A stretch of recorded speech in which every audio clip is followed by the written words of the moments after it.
So, picture this. You're just casually strolling down the most expensive shopping street in Paris, New York, or maybe Tokyo. To your left, you've got the timeless elegance of Christian Dior. To your right, the bold, totally in-your-face leatherwork of Fendi. And right across the street, check this out. You've got the glittering diamonds of Tiffany & Co., the sharp tailoring of Celine, and the absolute cultural titan that is Louis Vuitton. Now, to the untrained eye, this looks like a fierce, highly competitive battleground for your wallet, right? Like it's this massive marketplace of endless choices and competing visions. But, spoiler alert, it's totally not. Not even close. Believe it or not, every single one of these seemingly independent, historic houses is actually owned, controlled, and, honestly, ruthlessly optimized by one single entity, LVMH. Oh yeah, we are talking about a $500 billion empire run by a quiet, calculating Frenchman named Bernard Arnault, a guy the fashion world basically calls the wolf in cashmere. You might remember in our last episode, we saw how ASML built an unkillable monopoly by controlling the physical requirements of modern technology. But today? Well, today we are decoding an entirely different kind of monopoly. One that doesn't control the world's physics, mind you. No, it straight up controls the world's ego. This is the exact, step-by-step blueprint of how one man systematically bought up the heritage of Europe, industrialized human vanity, and basically built a status choke point so powerful that the global elite have no choice but to hand him their fortunes. Let's get into it. Now, to actually understand how this massive empire was built, we kind of have to rewind a bit. You see, before Bernard Arnault came along, the luxury fashion industry was, honestly, just a sleepy, fragmented world. It was run by passionate designers, family-owned ateliers, and old money heritage. It was prestigious, sure, but it was incredibly inefficient. And in the business world, well, inefficiency is basically an open invitation. Arnault saw that invitation back in 1984, and here's the crazy part. He wasn't a fashion designer,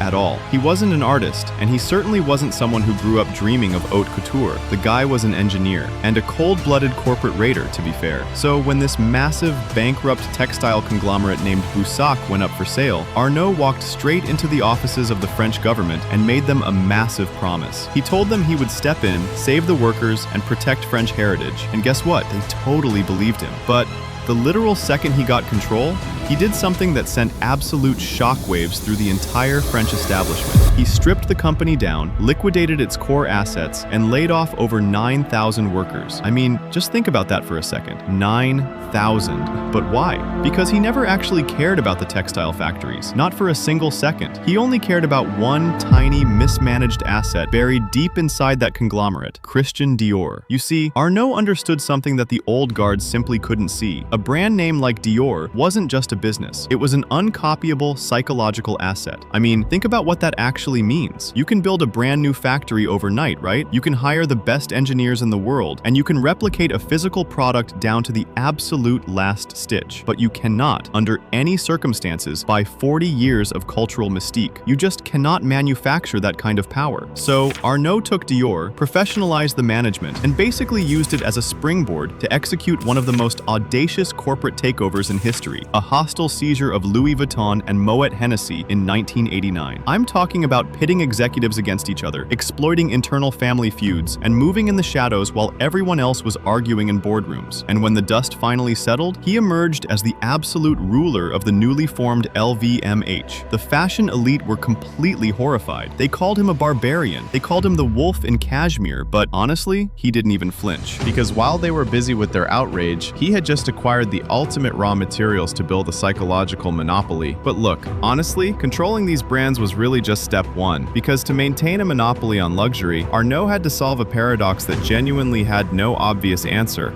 How on earth do you actually mass-produce exclusivity? Think about it. If a luxury brand becomes too corporate, too predictable, or too easy for anyone to buy, the magic just evaporates. The wealthy completely abandon it, and suddenly, the brand becomes worthless. So Arnault engineered this incredible strategy that few people ever really talk about. It's what I like to call the decentralized empire playbook, and honestly, it is a work of absolute strategic genius. On the outside, the empire looks entirely decentralized. Every fashion house operates completely separately. Louis Vuitton, Dior, Givenchy. They all have different headquarters, independent creative directors, and distinct identities. They are even actively encouraged to compete against each other. And this is 100% deliberate, because the customer never feels like they are buying from some faceless global conglomerate. They feel like like they're buying into a unique artistic vision, right? A singular creative world, but on the inside, it is the exact opposite. While the designers are focusing on the art, LVMH controls literally every single piece of corporate machinery running behind them. Take media, for example. LVMH is the largest luxury advertiser on earth, which means they hold serious, undeniable leverage over every major fashion magazine, platform, and influencer. And that leverage comes with one unspoken rule: no negative reviews, ever. Because losing LVMH's advertising dollars doesn't just hurt, it is absolute financial suicide for a media company. And then,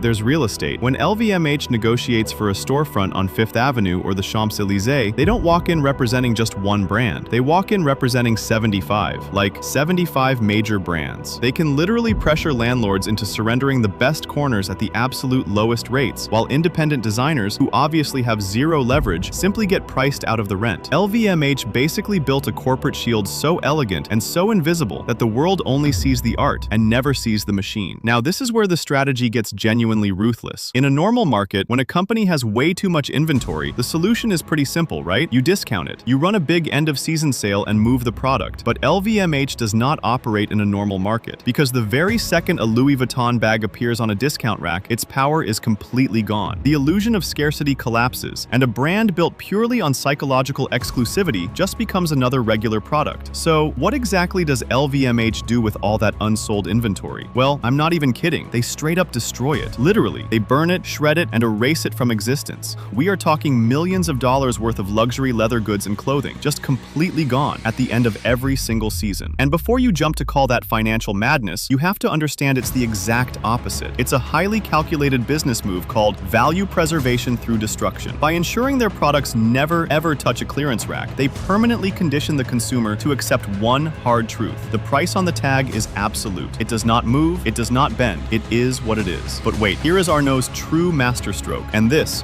is the part that reveals the full architecture of his genius. He doesn't just sell to the ultra-rich. He built what is known in the industry as the mastige escalator. See, true luxury bags have years-long waitlists reserved entirely for the global elite. But literally anyone can walk into an LVMH-owned Sephora today and pick up a $40 Dior lipstick or a $90 perfume. And the profit margins on those small items? Often well over 80%. This is the entry point, guys. It's the first step of the trap. You buy the lipstick just to taste the world you aspire to. And from that moment, without ever even realizing it, you are inside the LVMH ecosystem. As your income grows, their marketing grows right alongside you, quietly, precisely, escalating you from the lipstick to the wallet to the handbag, all the way to the high jewelry. They aren't just selling you products anymore. They are literally managing your aspirations over the course of your entire life. So let's just step back for a second and look at the bigger picture here, because this is where everything connects. On the surface, ASML and LVMH could not look more different. I mean, one builds insane machines that operate at the literal edge of physics, while the other sells leather bags and expensive champagne. But if you strip away the surface, I mean, their blueprints are literally identical. Both of these mega companies found a vulnerability, a choke point, a place where human dependence, whether physical or psychological, was simply inevitable. ASML weaponized the limits of engineering to trap the world's tech companies, making them dependent on a single machine only they could build. LVMH weaponized the limits of human psychology to trap the global elite, making them completely dependent on status labels that only they can confer. And both arrived at the exact same conclusion. The ultimate business model isn't about beating your competition, it's about building a world where competition no longer even exists. Look, you can try to escape the tech grid, and you can try to ignore the status games all you want.